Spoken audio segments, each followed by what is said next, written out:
បាទគោរពជម្រាបសួរពុកម៉ែបងប្អូនទាំងអស់គ្នាបាទជនរួមជាតិនៅក្នុងប្រជាជាតិកម្ពុជាក៏ភ្លេចបាទដើមជ្រៃក្រឹម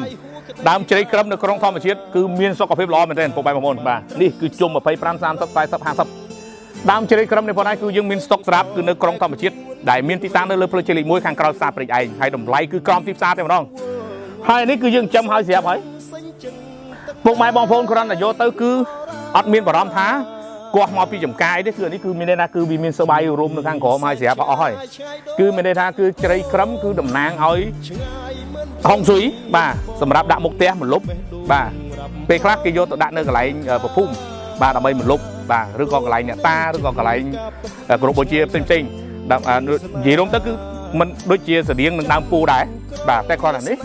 ដើមជ្រៃក្រឹមនេះគឺមានន័យថាគឺវាល្មមសមបាទអ្វីដែលពុកម៉ែបងប្អូនយកទៅជីវហើយគឺដាំទៅគឺវាធំល្អណាមួយឆ្នាំពីរឆ្នាំគឺវាមិនសល់ការធំតែម្ដងបាទហើយវាមានពុកមាត់ហើយស្រាប់ទៀតអញ្ចឹងគឺជ្រៃក្រឹមនេះគឺមានលក់នៅក្នុងធម្មជាតិដែលមានទីតាំងនៅលើផ្លូវជាតិលេខ 1ខាងក្រោយផ្សារព្រៃឯងពុកម៉ែបងប្អូន10នាក់ដំបូង discount 10% ទៅ 30% ជូនពុកម៉ែបងប្អូន25រាជធានីខេត្តតែគ្រាន់តែខេត្តឆ្ងាយគឺយើងឆាយខ្លះ